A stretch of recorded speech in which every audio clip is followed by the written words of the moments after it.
Dizem que na Europa, onde a onda de calor está severa, há muitos comentários online dizendo que quem liga o ar-condicionado é considerado de extrema-direita. Com o calor recorde, o uso de ar-condicionado está aumentando drasticamente.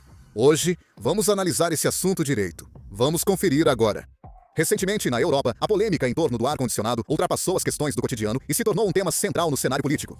Com as ondas de calor se repetindo, os cidadãos argumentam que é necessário ter sistemas de refrigeração para proteger suas vidas imediatamente, enquanto ainda há vozes fortes defendendo que as políticas ambientais devem ser priorizadas.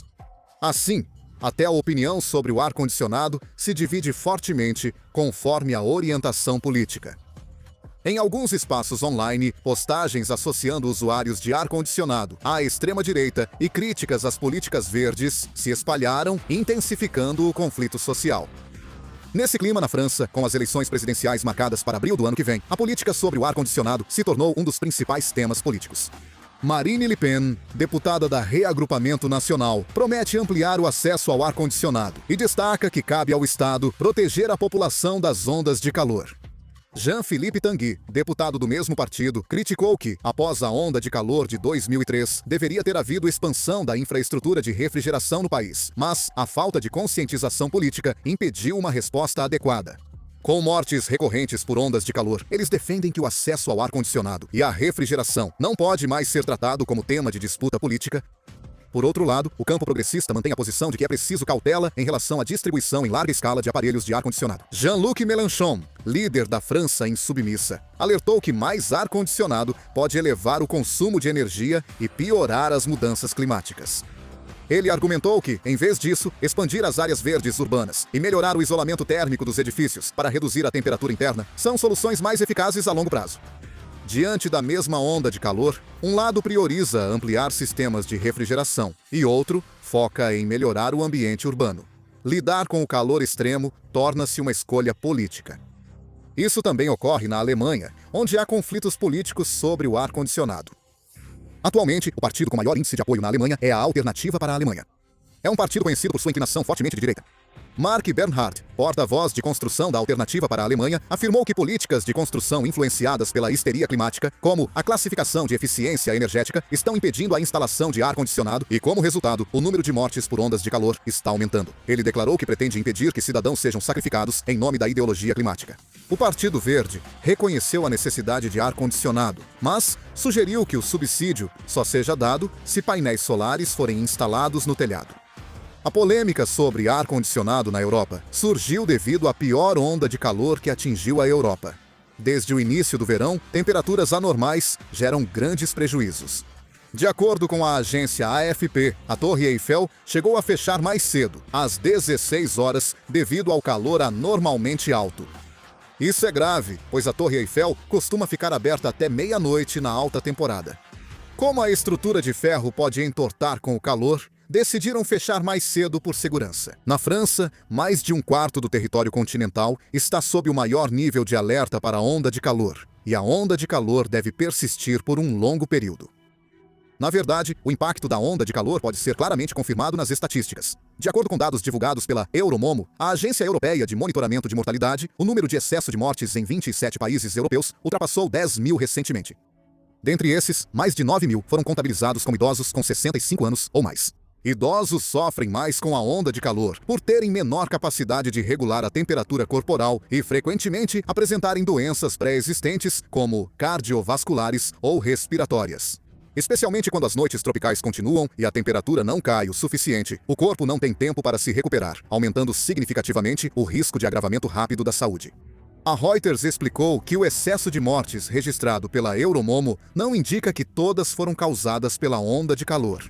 Especialistas apontaram que nesse período não houve causas claras, como pandemia de Covid-19 ou doenças infecciosas em larga escala para explicar o excesso de mortes.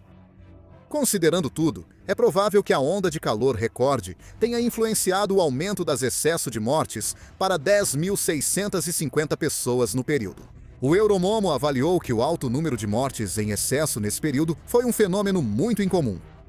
O problema central é que os danos afetam principalmente os idosos. Os profissionais de saúde alertam que, Se o ambiente de altas temperaturas continuar, não só o risco de desidratação e insolação aumenta, mas também as doenças pré-existentes podem piorar rapidamente. Por essas razões, ganha força nos países europeus a ideia de que a onda de calor deve ser vista não apenas como um desastre natural, mas também como uma crise de saúde pública. Além disso, os efeitos da onda de calor também estão impactando a produção de energia elétrica. A companhia elétrica francesa EDF anunciou recentemente que, devido à onda de calor, suspendeu temporariamente a operação de 3 usinas nucleares e reduziu a produção em outras 8 usinas nucleares. As usinas nucleares Golfeco, Bugey e Choos, que usam água de rios para resfriamento, tiveram a operação suspensa. A EDF explicou que essa medida foi tomada levando em consideração tanto as condições climáticas quanto as regulamentações ambientais. O motivo está no sistema de resfriamento das usinas nucleares francesas. As usinas utilizam a água dos rios próximos como líquido de resfriamento para dissipar o calor gerado durante o processo de geração de energia e, em seguida, devolvem essa água aos rios. As regras ambientais francesas impedem que a água devolvida aos rios ultrapasse temperaturas que prejudiquem o ecossistema. No entanto, devido à recente onda de calor, a temperatura da própria água dos rios aumentou significativamente, reduzindo o efeito de resfriamento. Se a água usada para resfriamento fosse devolvida diretamente, poderia elevar ainda mais a temperatura dos rios. Assim, a EDF optou por reduzir a produção ou suspender temporariamente alguns reatores nucleares para atender às normas ambientais. A demanda por eletricidade aumentou significativamente devido à onda de calor, mas a quantidade de energia gerada acabou diminuindo. Com o aumento repentino da demanda por refrigeração e as restrições até mesmo nas usinas nucleares durante esse período de alta demanda, crescem também as preocupações sobre a estabilidade do fornecimento de energia na Europa. Muitas casas na Europa ainda não têm ar-condicionado. Segundo a Agência Internacional de Energia, IEA, apenas 25% das residências na França têm ar-condicionado. Mesmo no sul da Europa, como Espanha e Itália, a taxa é de cerca de 45%. Nos Estados Unidos é 90% e na Coreia, 86%, mostrando grande diferença. Na Europa, muitas famílias ainda optam por ventiladores, toldos, paredes grossas e métodos naturais de resfriamento no verão, ao invés do ar-condicionado. O motivo pelo qual a disseminação do ar-condicionado foi lenta, assim se deve tanto a fatores políticos quanto ambientais. Politicamente, muitos países europeus há tempos têm como principal meta governamental reduzir as emissões de carbono. Com a implementação contínua de políticas para reduzir o consumo de energia e aumentar a eficiência energética, consolidou-se a percepção de que o ar-condicionado também é um equipamento cujo uso deve ser minimizado sempre que possível. Em Paris, políticas ecológicas como mais bicicletas, áreas verdes e restrições ao tráfego foram incentivadas, além da meta de tornar a cidade independente do ar-condicionado. As regras de construção também impactaram bastante. A Europa valoriza a preservação de edifícios históricos e da paisagem urbana. Muitos locais têm regras rígidas, pois unidades externas de ar-condicionado nas fachadas prejudicam a aparência dos prédios. Especialmente em Paris, para instalar uma unidade externa de ar-condicionado, muitas vezes é necessário passar por vários procedimentos administrativos, obter a concordância dos moradores e passar por avaliações relacionadas à arquitetura. Em edifícios considerados patrimônio cultural ou de alto valor histórico, a instalação pode nem ser permitida. Mesmo que a autorização seja concedida, o custo da obra pode aumentar bastante e, se o aparelho não atender aos padrões de ruído após a instalação, pode ser emitida uma ordem de remoção. Por isso, não são poucos os casos em que as pessoas desistem de instalar o ar-condicionado. O fator ambiental também não pode ser ignorado. A Europa, por muito tempo, foi influenciada pelo clima oceânico temperado do Atlântico, o que fazia com que os verões fossem relativamente amenos e durante a noite as temperaturas costumassem cair. Por muito tempo, achava-se que só abrir janelas ou instalar persianas bastava para suportar o calor. O ar-condicionado era considerado mais um eletrodoméstico usado apenas em algumas regiões do que um item essencial diário. Recentemente, as mudanças climáticas trouxeram ondas de calor e noites tropicais, tornando difícil suportar o calor com métodos tradicionais. A sociedade europeia, com pouca infraestrutura de refrigeração, enfrentou dificuldades maiores que o esperado.